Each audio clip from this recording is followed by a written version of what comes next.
each time we gather is a new community. We are this circle because we create the circle each and every week.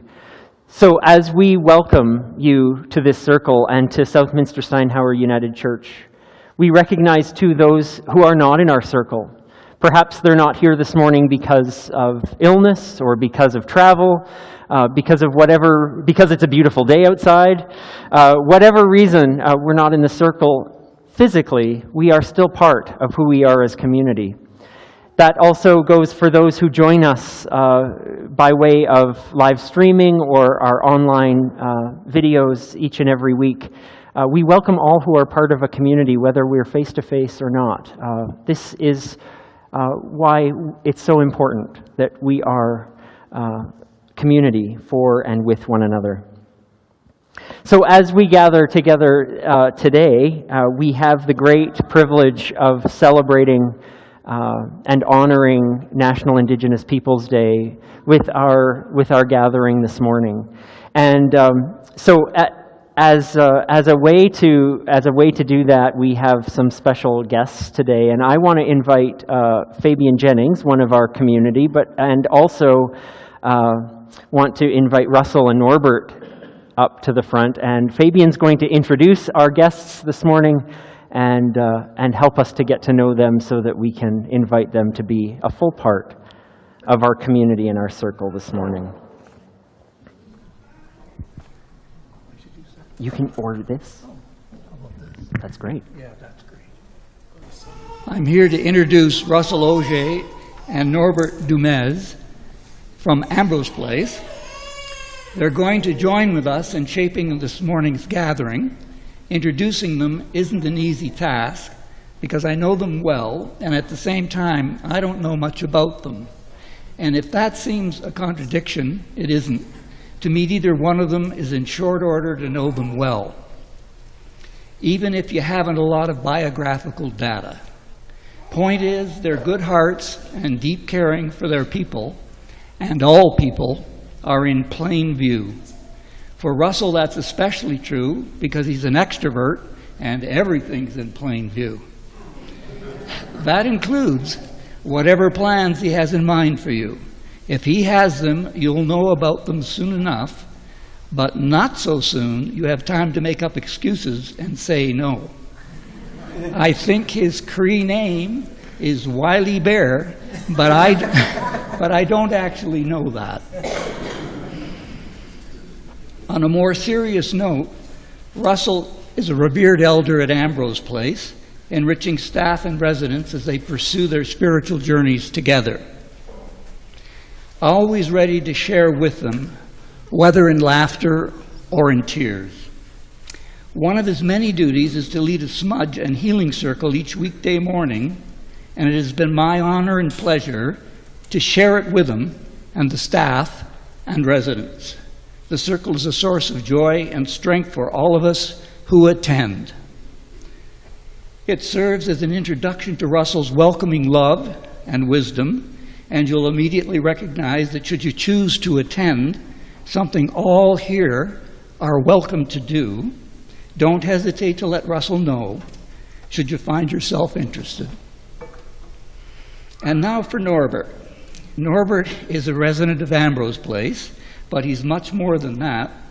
He is an example to everyone there, of working through difficult times to live well and honorably. He is a singer of Indigenous ceremonial songs, as you'll hear, and he is generous in teaching them to others. I'm honored that he has taught me a few. Norbert is a loving point of stability at Ambrose Place. But all that said, the biggest plus for me in introducing Russell and Norbert is that they have become my friends, perhaps even brothers, and we are walking together to seek justice, not as an abstract principle, but as a family matter.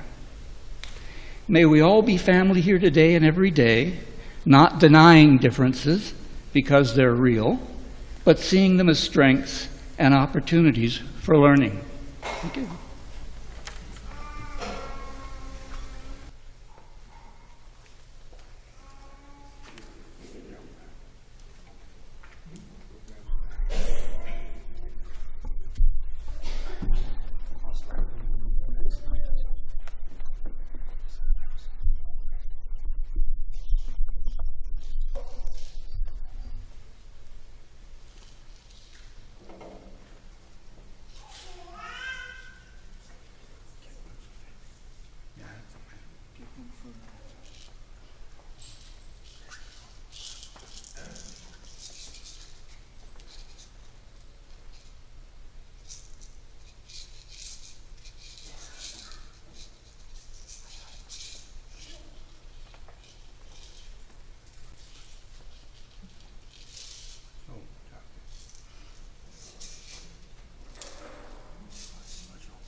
I just want to acknowledge the Creator and shake hands with everyone.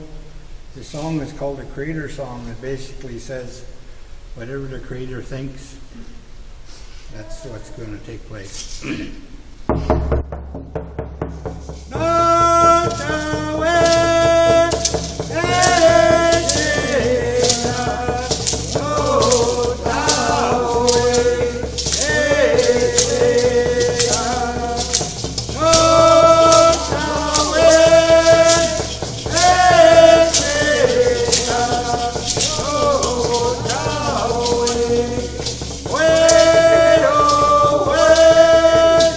Yo!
Russell, Norbert, I know you're sitting down, but for your presence here, for the presence of all of those who are visiting us at Ambrose Place, for all the gifts that you'll give to us today, we thank you and we honor you with these gifts of tobacco in the name of all that we share.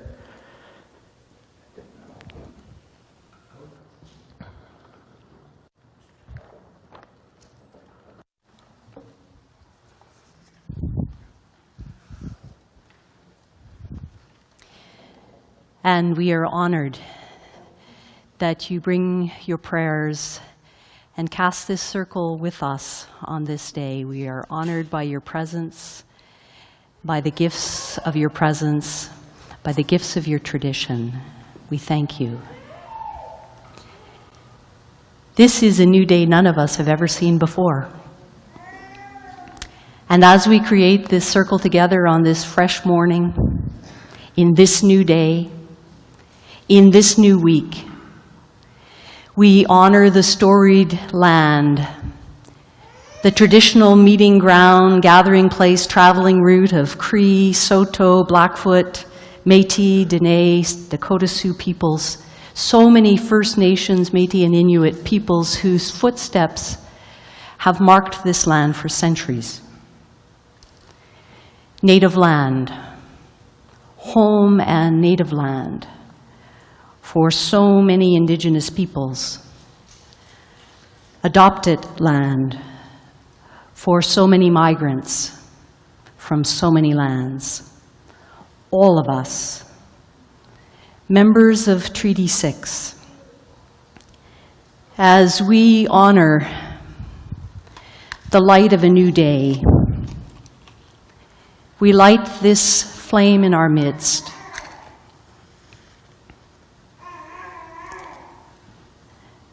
The gift of fire, calling us into an intention to live in ways that seek the light of our greatest good wherever we find it,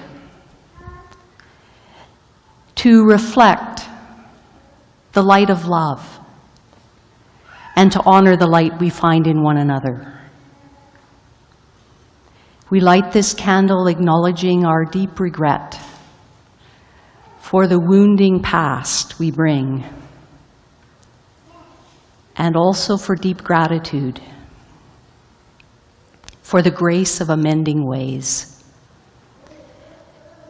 And we light this candle with a genuine commitment to turn toward better words and better ways, greater compassion, deeper courage, that the light of our reconciling ways might burn with kindness and respect and humility and compassion and gentleness and integrity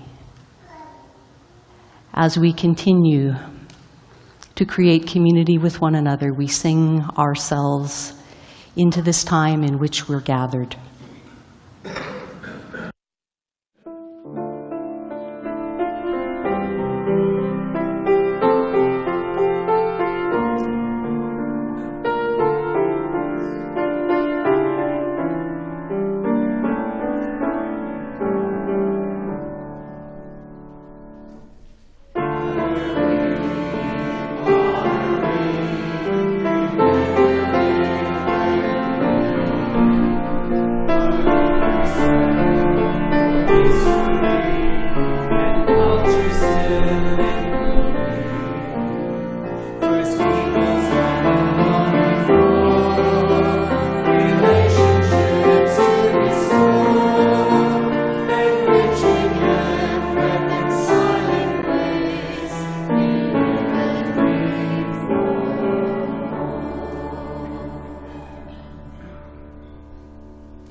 This is our time for all ages, and we like to gather on the carpet. So look, you're already here.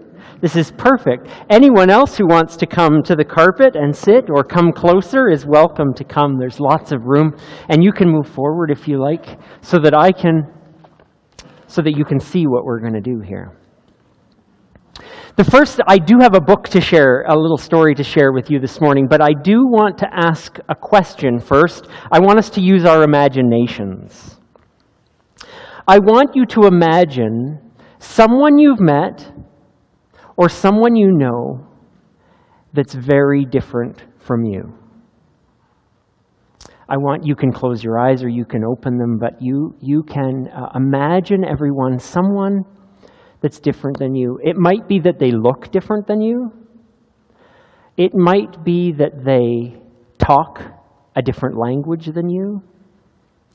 It might be that they act quite differently than you or think quite differently than you. I want everyone in this room to imagine a person that they know or that they've met that's different. And now that we have that person in our mind, I want to ask us a very difficult question. And we might not have good answers for this question, and that's okay. But the question is, what is hard about being with them or connecting with them? What's really hard about that? Does anyone have any ideas? Anyone in the room can call out an idea. Shelma? Knowing their culture, knowing something about them, that's difficult, yes. What are other things that are hard about that? Do you have an idea? How they speak. Knowing how they speak? Yeah. Being able to talk if they talk a different language. That's right. Love. How to love them, right? That's difficult too, Allison. Thank you. Maybe they like to eat different foods. Oh, yes. We're used to eating different foods, maybe. Some of the foods that we eat. Right. That makes things hard, too. Any other ideas? Different religion. How they live, different religions? Yes. How they can do things, how they're able to do things. How they were raised or how their histories have been different than ours. Yeah. They have different histories or how they were raised. They might do things very differently or have different skin. That's right. And there's an answer, too, that a lot of us are scared to answer for this question. So I'm going to answer it for us all. We're scared. We're scared. Sometimes we're afraid of things we don't know or we don't understand or something that's different than us. Sometimes that scares us a little bit. And those are all natural things. That's all okay. And yet, somehow, we all have to live together in this world, right? We're all on this one planet, and we all share it, and we have to find a way. I want to read this piece of wisdom in this story because I think it might help us. When we talk about all those things, of the things that make it difficult, this might help us. This is a book by Mem Fox called Whoever You Are.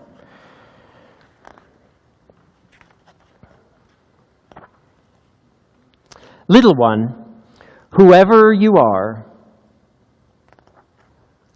wherever you are, there are little ones just like you all over the world. Their skin may be different from yours, and their homes may be different than yours. Their schools may be different from yours, and their lands may be different from yours. Their lives may be different from yours, and their words may be very different from yours. But inside, their hearts are just like yours. Whoever they are, wherever they are, all over the world, their smiles are like yours. Do Do you have one of those? I see it. And they laugh just like you. Their hurts are like yours too, and they cry like you. Whoever they are, wherever they are, all over the world. Little one, when you are older and when you are grown, you may be different. And they may be different wherever you are, wherever they are in this big, wide world. But remember this: joys are the same, and love is the same. Pain is the same, and blood is the same. Smiles are the same, and hearts are just the same, wherever they are, wherever you are, wherever we are, all over the world.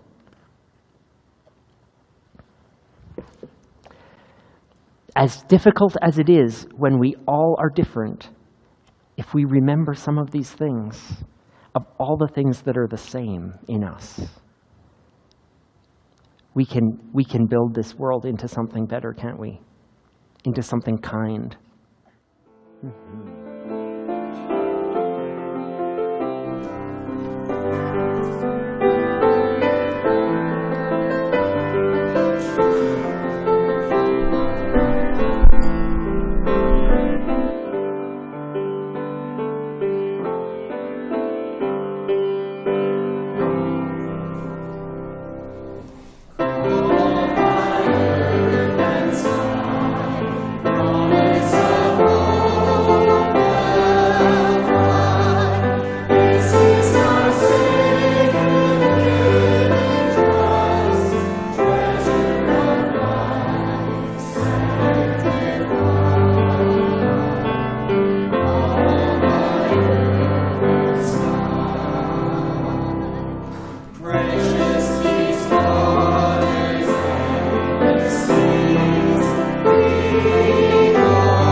We find wisdom in many different places, in water, fire, soil, in all of the elements that give us life, in the wisdom of so many traditions. And one of the places we find wisdom are in letters that were written to early communities, early Jewish communities in the first century who were trying to follow the teachings of Jesus of Nazareth. One of those communities was in a place called Galatia. And that particular community struggled with what it meant to be inclusive of those who were not Jewish in this new way of being Jewish, this way of following the Jesus teachings. This is words that were written in a letter to that community. When we were young, we were carefully surrounded and protected by our religious tradition to keep everything sorted. Our religious law was like those Greek tutors who escort children to school and protect them from dangers or distractions, making sure the children will really get to the place they set out for. But now, in growing responsibility, we claim our maturity. Are we not now able to cross the street alone? We now claim our life and faith for ourselves. And within it, there can no longer be any division into Jew and non-Jew, any distinction between slave and free or male and female. We're all one, and we are all equal. In this letter of encouragement toward unity and community,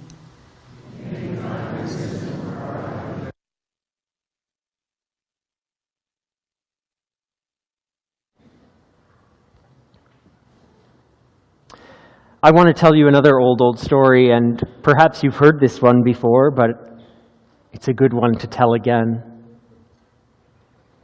It's the story of an ancient monastery. Formerly, its buildings were filled with young monks and a big structure in the middle that resounded with the singing of chants, and now it was nearly deserted. People no longer came there to pray, to be nourished with teachings, and only a handful of old monks shuffled through the deserted halls. On the edge of the monastery's woods, an old teacher had built a little hut. He would come there from time to fast, to reflect, to pray. No one ever spoke to him, but whenever he appeared, the word would be passed up from monk to monk: the teacher walks in the woods. And for as long as he was there, the monks would somehow feel heartened by his silent presence. One day, the abbot of the monastery decided to visit the old teacher in the woods. He approached the hut and saw him standing in the doorway with his arms outstretched as if he was waiting for him to welcome him. The two embraced like long-lost brothers, and they just stood there for a while, smiling at each other. And after a while, the teacher invited the abbot to enter, and they sat by the fire, and the old teacher began to cry. And the abbot, in seeing this, couldn't help himself. He also began to cry. And these two sat there in the hut with their sobs. And after the tears had ceased and all was quiet again, the teacher lifted his head and he said, "Sometimes we need to release all that has gone before and release our heavy hearts. You've come asking a teaching of me. I'll give you this teaching, but you can only repeat it once. After that, no one must say it aloud." The teacher looked straight at the abbot and said, "What is this teaching?" The teacher said, "The Divine One is among you." For a while, all was silent. The teacher said, "Now it's time for you to go. and the abbot left without a word. And so the next morning, the abbot called the monks together, told them he'd received a teaching from this teacher who walks in the woods, and that this teaching was never again to be spoken aloud. And he told them, the teacher said that one of us is the divine one.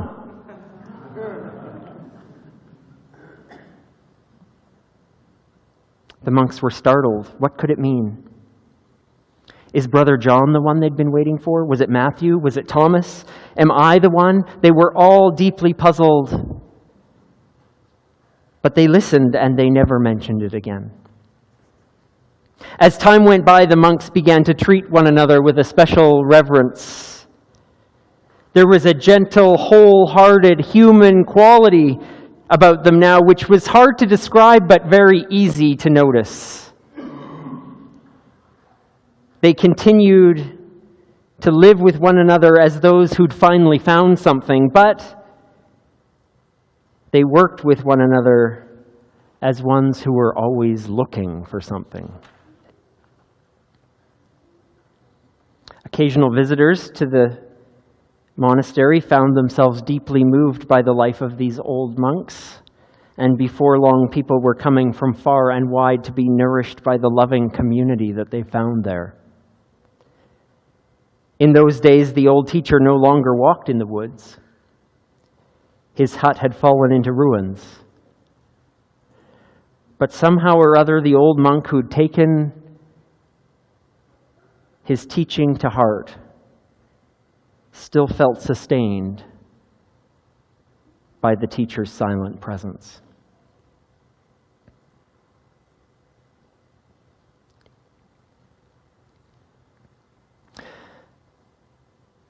That story reminds us that what we all seek in this life is a community that can love and honor and respect one another, that looks at each other with hope and expectation of finding what's sacred and what's precious in the other person.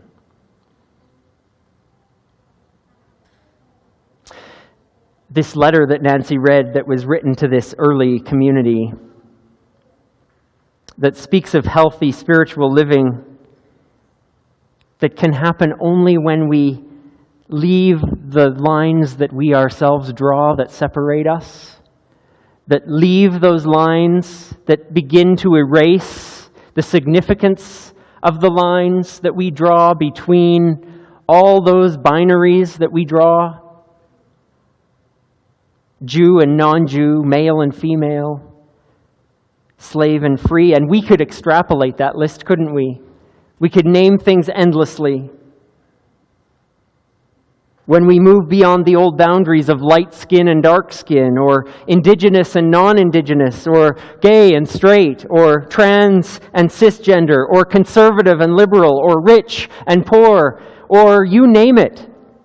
The message is the same. We are all one. And authentic, real connection and community and love can only happen when we start erasing the barriers we put up and start really believing that we are one. This letter to this early community is really the same teaching as the story of the old teacher in the woods.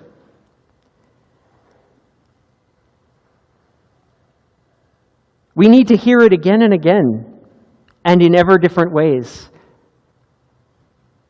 We could say this message every time we gather, and it would still not be enough, because we need this teaching. Imagine if we begin to live with eyes and hearts that are always seeking the sacredness in the person before us. Imagine if we would meet a person, and before we tally all the differences and all the ways that they are different and all the ways they irk us or they don't do things the way we do them, Imagine if before we do all of that, we could look for the essence of love and light in them. In the human, and see the human desires that unite us all. As the wisdom of Mem Fox mentioned, that we all smile the same, we all love the same, we all hurt the same, we all bleed the same. Imagine that when we're most annoyed, most apt to close ourselves off, most tempted to cross the street to avoid our fears and our lack of understanding, imagine if we could begin training our minds and hearts to ask different questions.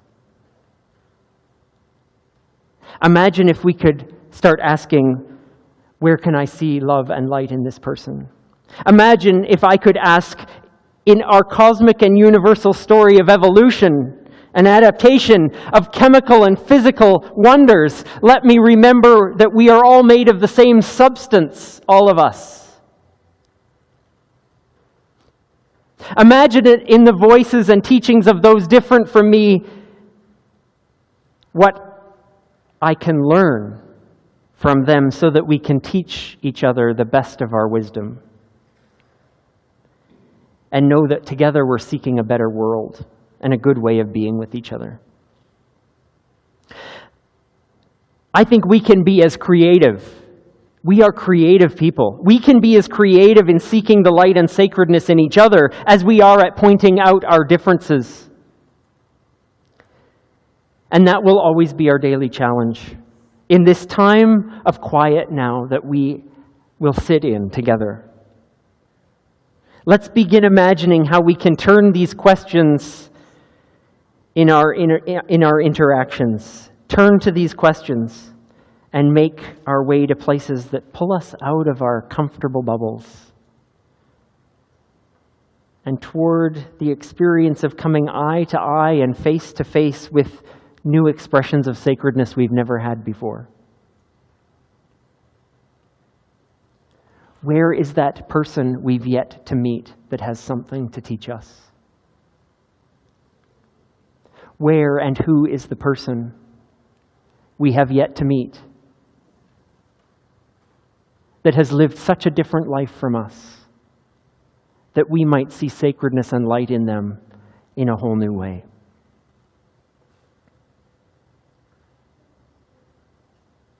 How might we honor the light in each other with respect and reverence?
Russell, we're honored by your presence here today, and we invite you to come and share the wisdom that's on your heart this day that you want to speak into this circle. Welcome.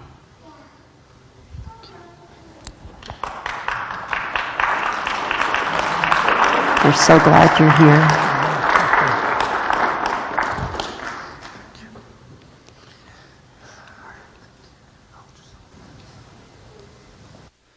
Good morning, everyone. I want to thank my sister Elsie over in the corner there for sending me out for not being in church.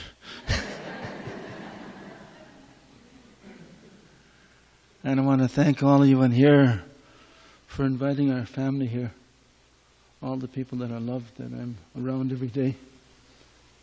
I feel like they're with me wherever I go. And wherever I go, they follow me.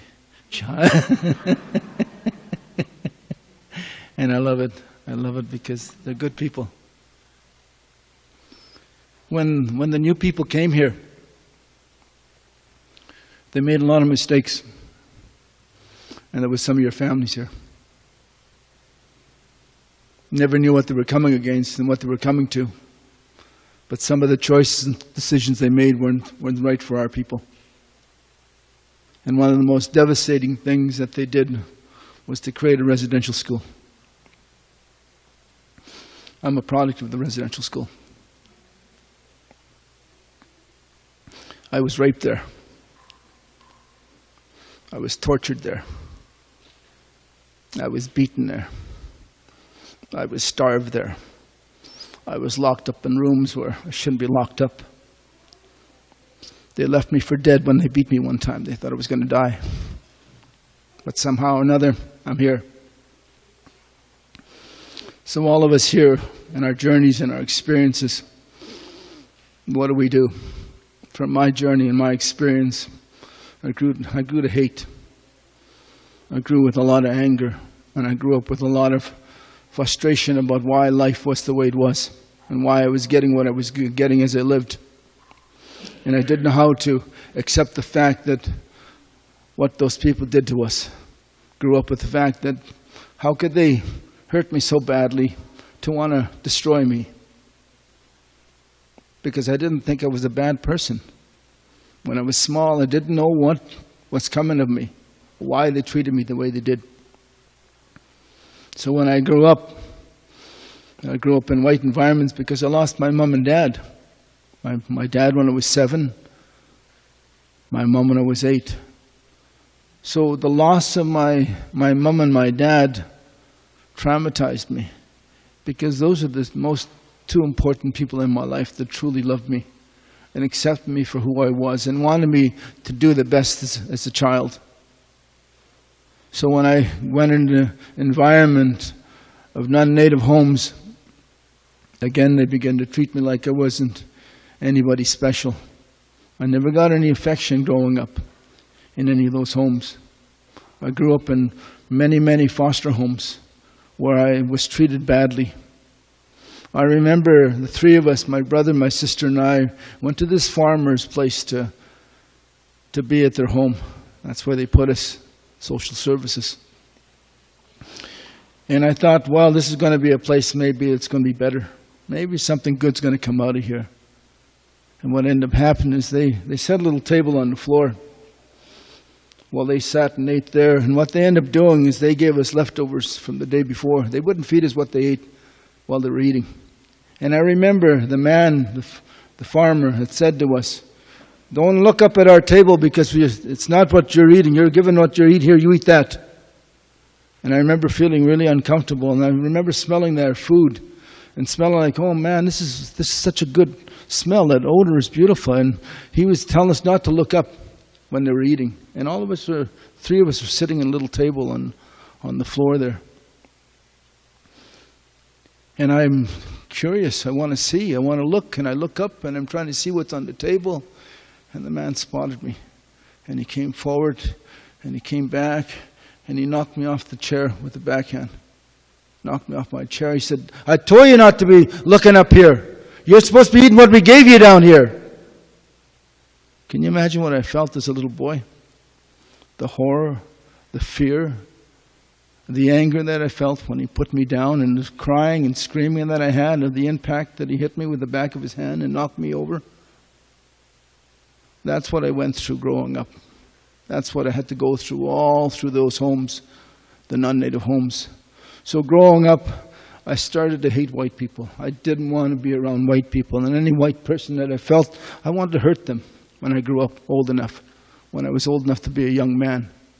So I would attack verbally or attack physically, or I would just do anything to go after them. But when I left the last home, I came to the city here, and I was probably turning 18 years old. That's when they would let us go out of the homes, be out. And my main purpose to come here was to find my family. I wanted to find my siblings. There's some siblings that I didn't see for 26 years because of the way the system worked. They wouldn't allow us to make any connections or contact. So I started hunting for my family here.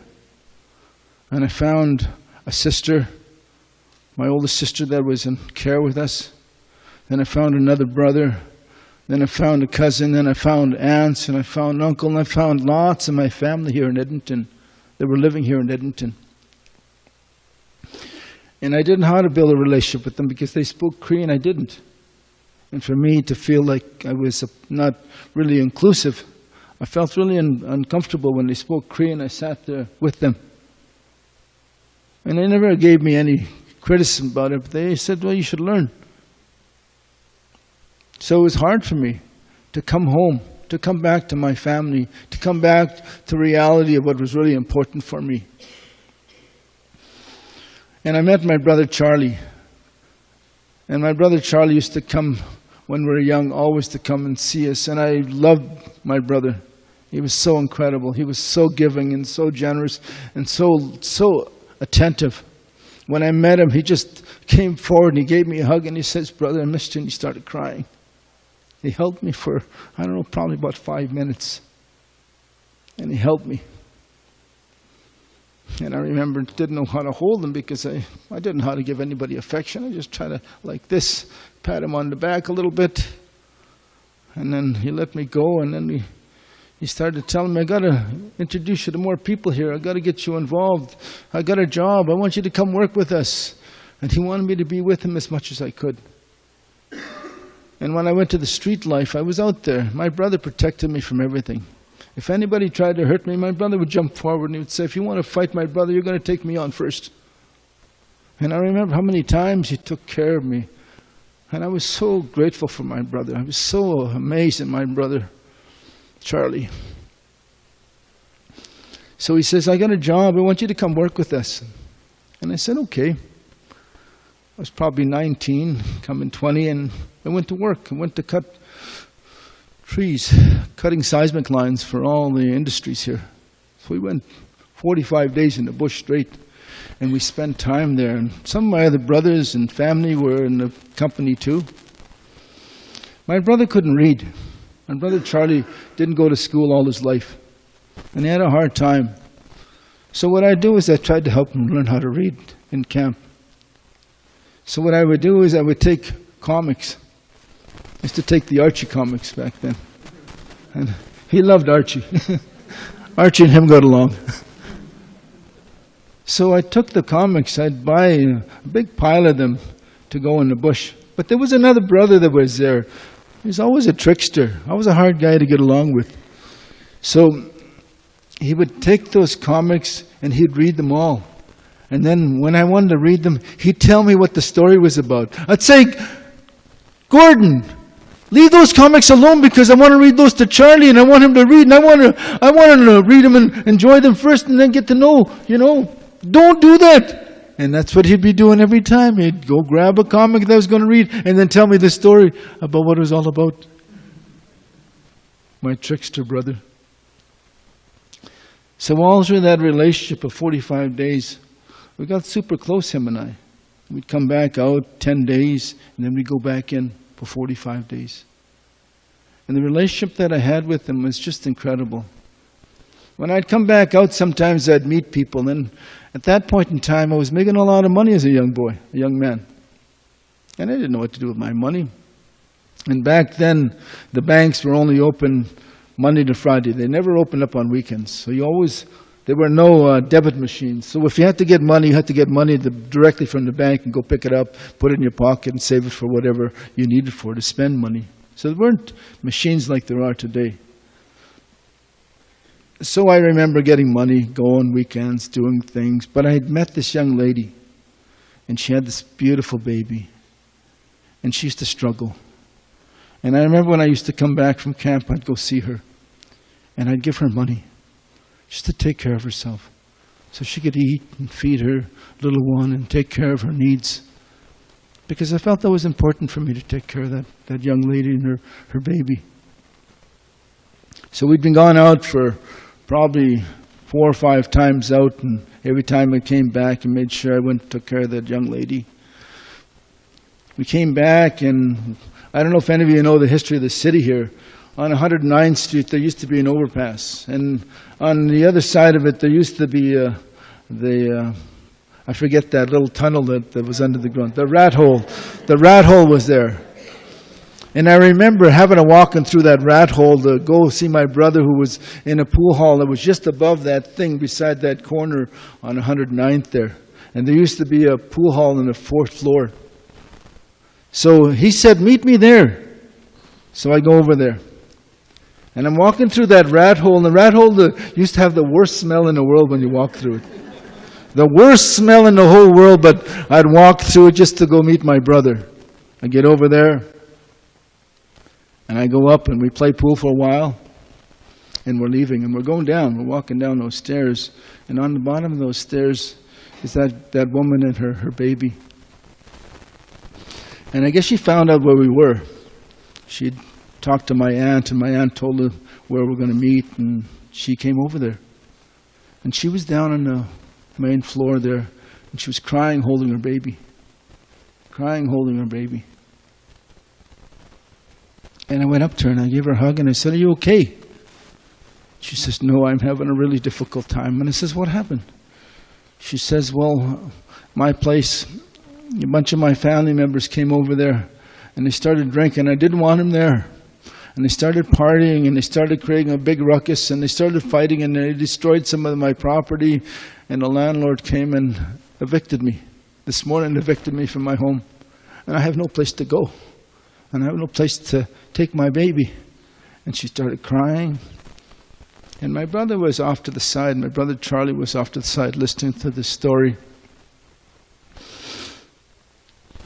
And he came forward and he stepped in front of me and he says, is there any way I could help? I said, my brother. He said, I'd like to help.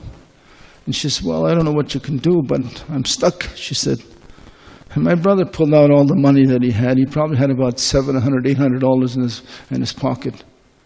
$700, $800 back then was a lot of money. You could get an apartment for $125. You can buy all the food that you need, or you could buy bills with that. And my brother took out that money and he handed it to that lady. Didn't even know the lady. And then he handed it to her. And I was watching my brother, and I was just amazed by his actions. I was amazed by him not even thinking about that was his last bit of money. And the woman come and give me a hug and gave my brother a hug, and she says, I want to thank you. I want to thank the two of you, because I didn't know where I was going to go and what I was going to do. And here you just rescued me and you saved me. I said, just take care and do the best for yourself. I said, just do what you need to do. Go find a home. So he went off, and I didn't want to walk down the rat hole. I said, let's walk somewhere else. I said, let's walk, eh? And we're walking. And I talked to my brother, and I said to my brother, brother, I'm truly, truly blessed by what you just did. You know, I know that's your last bit of money, and we're not going to be gone for another 5 days, and you're going to be broke. And I'm impressed. I'm truly blessed by your giving and your kindness, and you do that with me all the time, and you do that with everybody that I meet. And it's such a blessing, brother. And we walked a little farther, and then he stopped and says, "Well, I'm not worried," he said. I said, "Why?" He said, "Because I know you got money in the bank."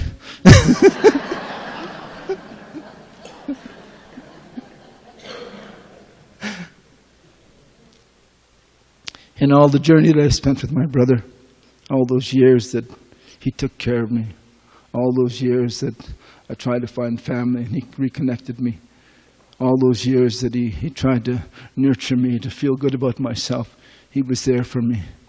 He allowed me to understand that I had to do certain things to start healing me. That I had to look at all the pain and the misery and why I was so angry and why I wanted to hurt people all the time. Why I wanted to go after people and make them feel bad about what I felt. And he talked to me in many gentle words in the bush. He said many, many things to open my eyes. He said many, many things that he went through that, he struggled with other people, with all the concepts of what nature gives us and what we have, and in the bush to give thanks for that water, to give thanks for what that air brings us every day, to give thanks every day that the food we eat, to give thanks for all the things that we sometimes forget that we have every day. And then he was teaching me those values about living in life, about how important living is about, and how you can be the best person that you can. I made a decision because when I got in that world that I was in, I got involved in some really serious things with alcohol and drugs. I'm a drug addict and alcoholic. And when I was that young, I got in so much trouble with that. And my brother used to say to me, don't, just settle down. Don't have to use that anymore. You just don't. Even though he was doing it all the time too, he was trying to encourage me not to. And one day I made a choice to change.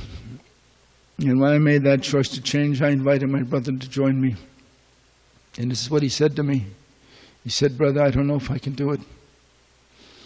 I tried so many times, but you take the journey and go. Make the choice to change for yourself and do the best for all the things that you want to do in life. Make a difference for yourself. Make a difference for our family. Make a difference for our people. Make a difference for the things that are important in the life that we live. Do that," he said. And he left. He went to the States. I don't know how he managed to get everywhere without being able to read or not be able to understand things. And he traveled everywhere. He traveled across Canada, the States, and everywhere he went, he found work. He took care of himself. So off he went, and I straightened my life out. I sobered up in 1978. And all the changes I had to look at, all the things that they did to me when I was a kid, all the things that I had to deal with when I lost my mom and dad, the grief I had to deal with, all the things I had to deal with reconnecting my family, with all the things I had to do to look at the society around me, and most of all looking at other cultures and other people. And it was hard because I had to make those changes. But the one thing I didn't do was all those years that my brother took care of me, I never once told him that I loved him. I never once told him that I loved him, even though I did. I didn't know how to tell him. I didn't know how to say that openly, verbally to him. They just tried to do it with actions and behaviors. But taking him out to eat, trying to teach him how to read, trying to do things in my way to show him that I loved him. But I never once verbally said, "I love you, brother." So when I sobered up, I ended up getting a job at Pawnmakers Lodge, became a counselor there. And during that year, my second year of working there, I got a call. And the call was about my brother.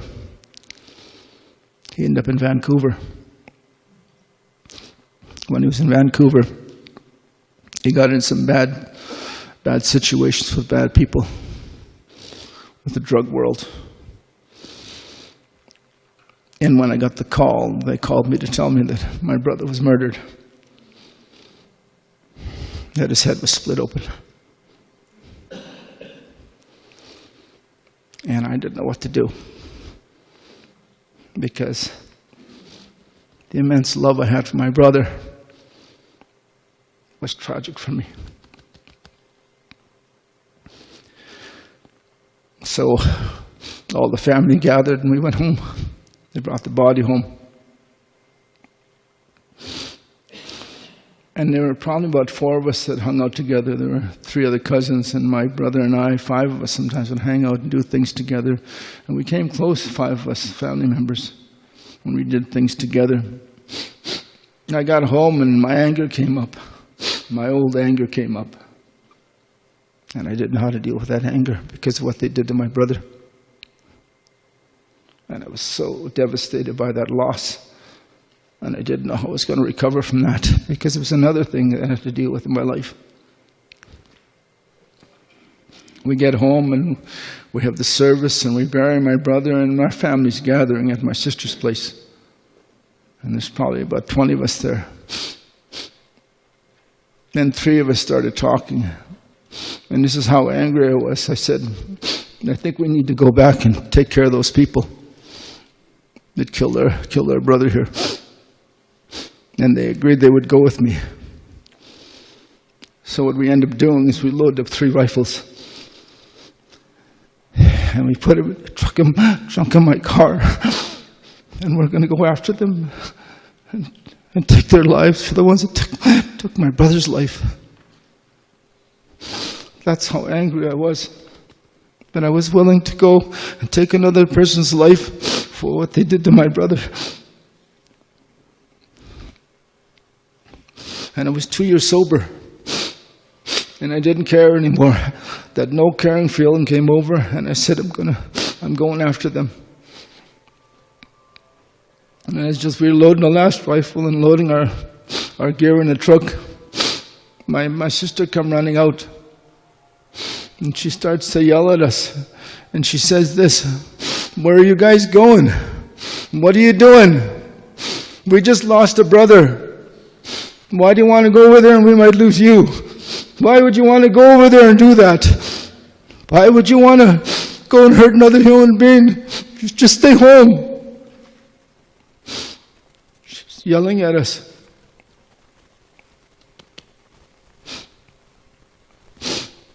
And my cousin looks at me and he says to me, "Maybe we should stay.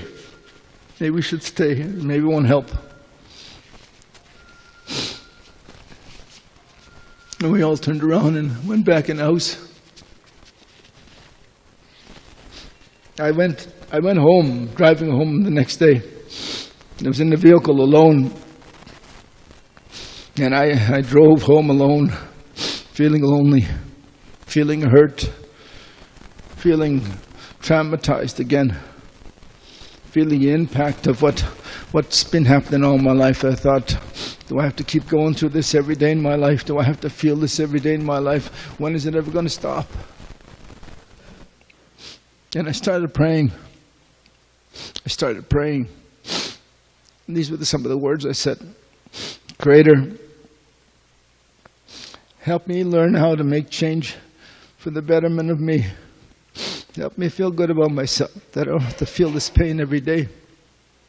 That I don't have to be angry every day. And I don't have to put everybody in the position that I'm feeling every day." And that was some of my prayers as I was driving. When I got close to home, I figured that was the last lesson my brother was teaching me, was this. And then I never once told him that I loved him. And on my way close to home, I made a decision to do this. And I said, on this day forward, and I'm going to tell everybody that I love all my family and all my friends and all the people I'm connected to in my life today. So at that point in time, I did that. I tried to deal with that anger. And I had to talk about lots and lots of things. Today, this day, and this time, and all the things that I've done, I try to practice that in my life. I hug people. I tell people I love them. When I talk to my family, every time I'm finished that conversation, I always say, I love you. There are a lot of people out there that are in worse shape than I am, that have come through what the churches have done. I'm impressed today that you made a choice, conscious choice, to make a recognition to Indigenous people. There are a lot of people out there that are still living with racism.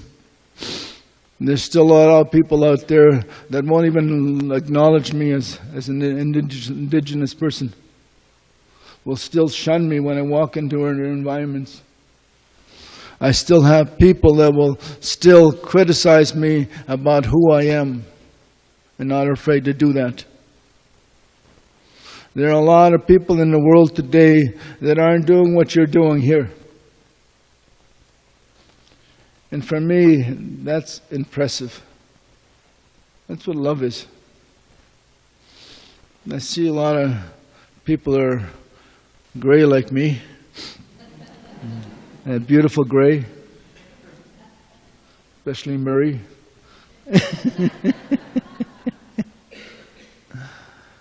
But I just wanted to say that to you because that's what the story I'm telling you is what many, many, many of our people are going through today, still today. I'm fortunate that I had lots of people to help me heal. And I'm fortunate that I stopped hating. And I'm fortunate that I accept everybody for who they are, because we are all equal. And we all have a lot to give, and we have a lot to share.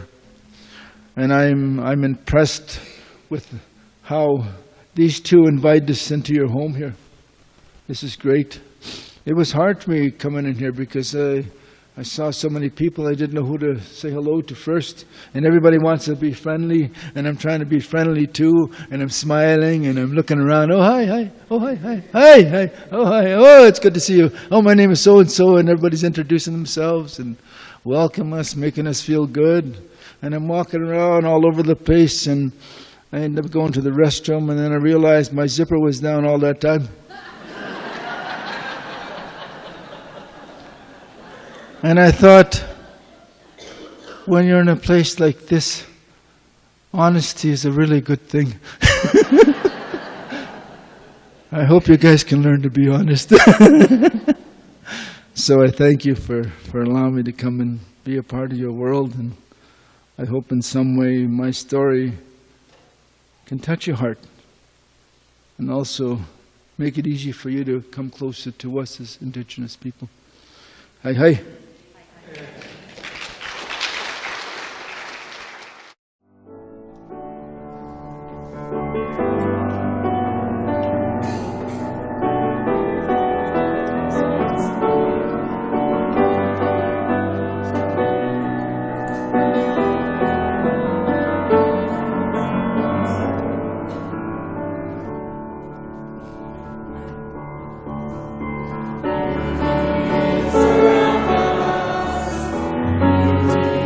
Surround us,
Between the years of 1994 and 1997, we were honored to be served by a Cree man from Fisher River, Manitoba, as the moderator of the United Church of Canada.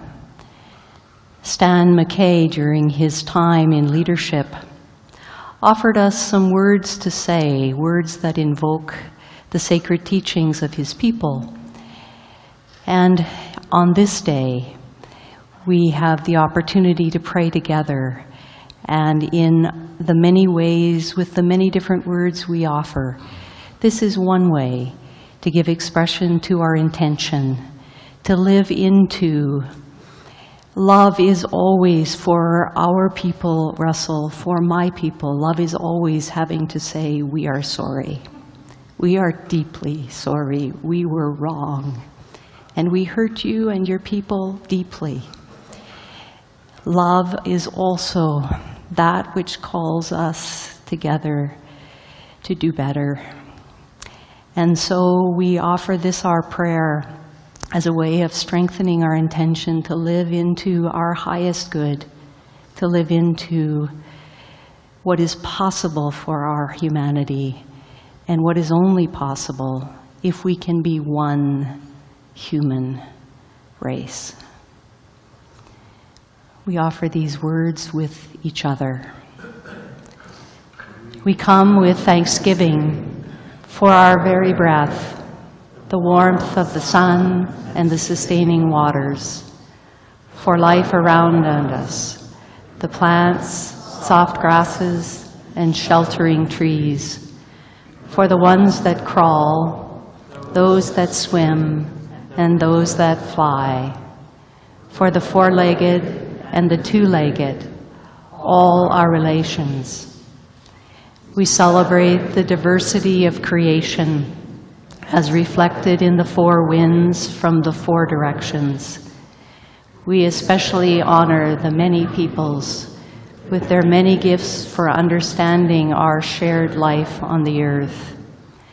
We strive to live out the 7 sacred teachings: respect, love, honesty, courage, humility, wisdom, truth. These teachings enable us to live in harmony with ourselves, with our neighbors, and all the created earth. May it be so. Amen.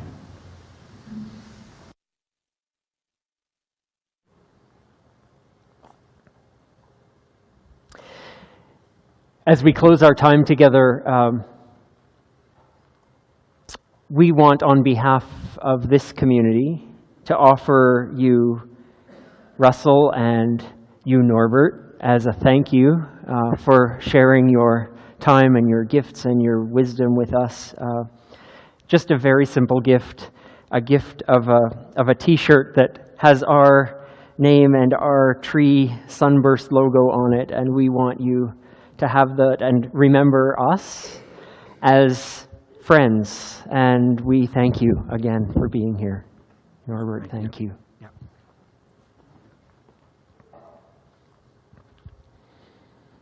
For our other guests from Ambrose Place, we'd like you to have a symbol of our friendship too, and if you'll stop at the table out in the foyer, we have a T-shirt for you too, so please take an opportunity, and if we overestimate it or underestimate it, your sizes, come and exchange yours for the one that works.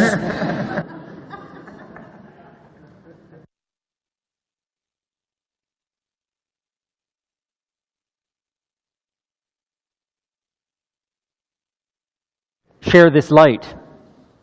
This is our light in this space, the light of community. But this light is also just a symbol of the light that dwells in and around and among each of us. The light with which we must seek in each other. The light to remind us that we are all seeking, we have all sought, we have all found, we have all committed to tending this light. So as we move from this place and the light changes, know that it dwells in each of us. And we go to take it elsewhere into our lives and to seek it in each other. Let's go in the spirit of love and community.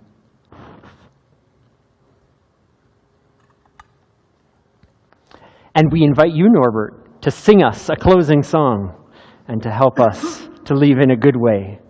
The song basically says, Marel, that's good. I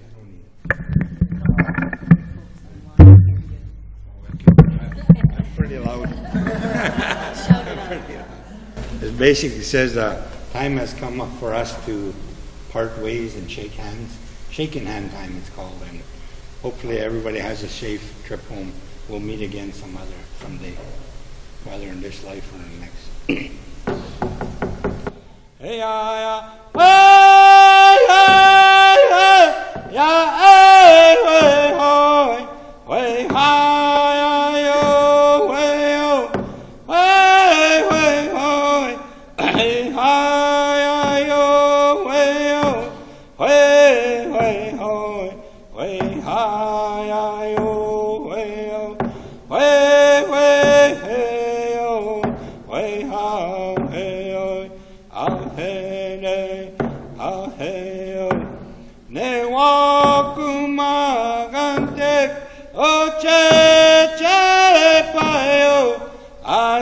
Asamina kapas kewe chetua kawe kemyogewe kitam kawe wapam tanano ahene aheo heya way hey hey ya hey way hoy way hi yo way yo way way hoy way hi yo way yo way way hoy way hi yo way yo way way hey yo way hi yo ahene aheo ne wakumagantek oche payo asamina kapas kewe chetoa kawe kemyogewe kitang kawe wapam tanano ahene aheo ho got no all my relations. Oh.